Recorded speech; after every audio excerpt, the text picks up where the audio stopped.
Liam had always felt a deep connection with animals, a bond that was systematically severed by his peculiar parents. His mother claimed to have a vast and ever-changing encyclopedia of allergies. If Liam yearned for a puppy, she was suddenly allergic to dog dander. If he dreamt of a goldfish, she'd insist fish flakes ate her hives. A trip to the zoo, she was allergic to large, curious crowds. Liam's father, on the other hand, had no such afflictions. He simply despised animals as pets. His affection was reserved for them only when they were on a dinner plate. When a young Liam tearfully begged for a kitten, his dad had callously remarked, Kitten? I've never tried that. We could fatten it up nicely, make a good stew." That was the last time Liam asked for a pet. Upon graduating from college, Liam escaped to a quaint, spacious town, a place where he could finally breathe and build the life he wanted. The town was a pet lover's paradise, boasting numerous dog parks and, to his delight, a rare and charming cat park. The freedom was exhilarating, but also daunting. What kind of companion should he choose? He spent weeks observing, visiting the parks, chatting with owners, and playing with their furry friends. Everyone warned him that cats and dogs were a significant commitment, but his heart was set on a substantial companion, not a small, caged creature. Finally, he made a decision. He adopted a magnificent Alaskan Malamute named Kodiak, a majestic gray giant brimming with boundless energy. Liam had adored these dogs his entire life. Their playful, social nature was exactly what he craved. Life with Cody was a dream. They embarked on long walks twice a day, explored every trail, and played fetch until the sun went down. Cody was perfect. He never bit, never had an accident indoors. There was just one unforeseen problem: fur. Soon a fine gray carpet of Cody's hair covered everything Liam owned.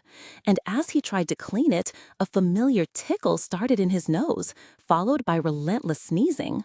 A visit to the doctor confirmed his worst fear. He was severely allergic to dog hair. The irony was crushing. He had inherited his mother's curse, the very one he thought was a fabrication.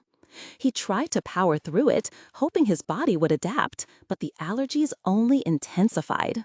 His days became a miserable fog of sneezes and watery eyes, making it impossible to even cuddle with Cody.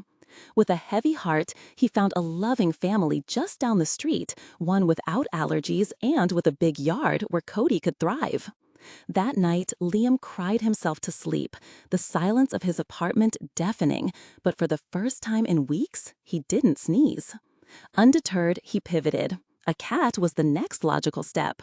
He got an allergy test first. No feline allergies detected. To be extra cautious, he chose a Sphinx, a breed entirely devoid of hair, whose famously social, almost dog-like personality appealed to him. He named the wrinkled creature Osiris. Initially, it was perfect. They played, they visited the cat park, and Liam's sinuses remained clear. Osiris had a few litter box mishaps, but Liam quickly trained him. However, Osiris wasn't just social. He was a tiny, demanding tyrant. If Liam cooked, Osiris would leap onto the counter, attempting to snatch food. If Liam tried to read, Osiris would attack the book, shredding the pages with his claws. A relaxing bath was impossible. Osiris would jump into the water, then screech in fury at being wet. If Liam failed to provide constant entertainment, Osiris would exact revenge, hissing and scratching at his legs. The breaking point came one morning when Liam awoke to a macabre scene. His bed was covered in the small, lifeless bodies of at least 30 birds, a grotesque gift from his feline overlord. "That's enough," Liam whispered, horrified. He found a lonely, elderly woman who was thrilled to have such an attentive companion. When Osiris scratched her, she would simply coo, "Oh, be careful, my dear." Liam finally conceded that he wasn't ready for a large pet. He settled on guinea pigs, cute, contained, and supposedly easy to manage. He remembered friends from school having them and how he'd longed to play with them, only to be blocked by his mother's supposed rodent allergy. He bought two, knowing they were social creatures who needed company. They were sisters. One was a sleek, dark black, whom he named Cinnamon. The other had pinkish tones, so he called her Nutmeg. He imagined they would be inseparable. He was wrong. Nutmeg was a vessel of pure malevolence. She was worse than Cody's fur and Osiris's birds combined. At feeding time, Nutmeg would devour everything before Cinnamon could get a single bite. If Liam tried to feed Cinnamon separately, Nutmeg would shriek and bite his fingers. If he played with Cinnamon, Nutmeg would start chewing on their little wooden house in a fit of jealous rage. And when Liam dared to play with Nutmeg, she would inevitably urinate on him as if she'd been saving it just for that moment. Still, they were more manageable. He wore thick gloves to protect himself from Nutmeg's bites, and his affection for the gentle Cinnamon was real and deep. "One day Nutmeg will be gone," he'd whisper to Cinnamon, "and then I'll get you a real sister." That day never came. One morning, Liam reached for his gloves to feed them and found them soaking wet inside.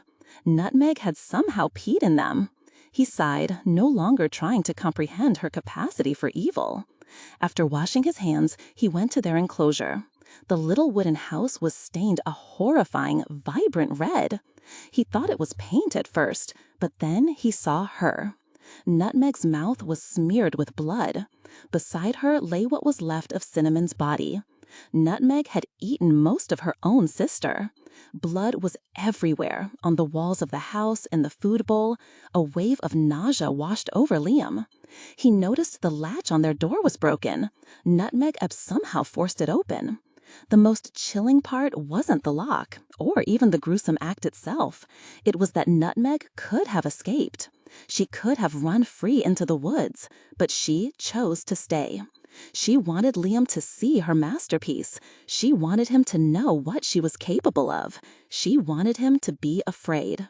Liam took a steadying breath, his heart turning to ice.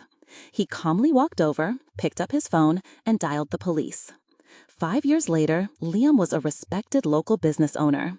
His small shop won community awards nearly every year. To the casual observer, it was just a normal butcher shop. "Liam the Butcher," the cheerful sign read. Next to the text was a cartoonish drawing of Liam, smiling and holding a large cleaver. Below the cleaver was a pig, which did not look nearly as happy. But this was no ordinary butcher shop. If you stayed in town long enough, you'd hear the whispers, the strange little stories. Liam has a wonderful way with animals, some would say. Tourists and new residents might think he was an animal lover.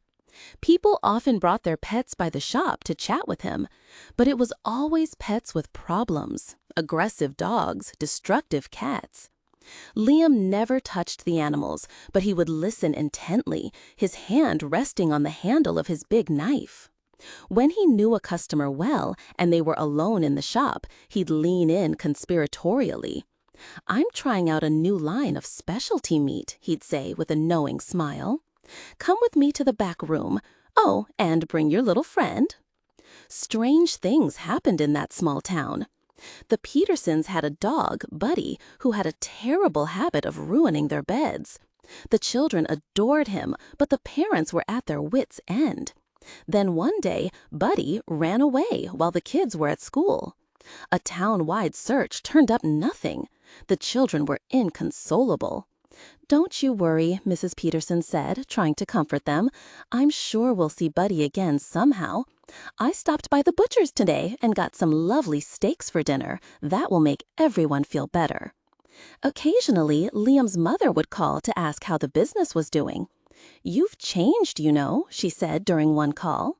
Liam chuckled, a low, satisfied sound. "I haven't changed at all, Mom," he replied, looking around his pristine, silent shop. "I still love animals. I've just found a more permanent way to appreciate them."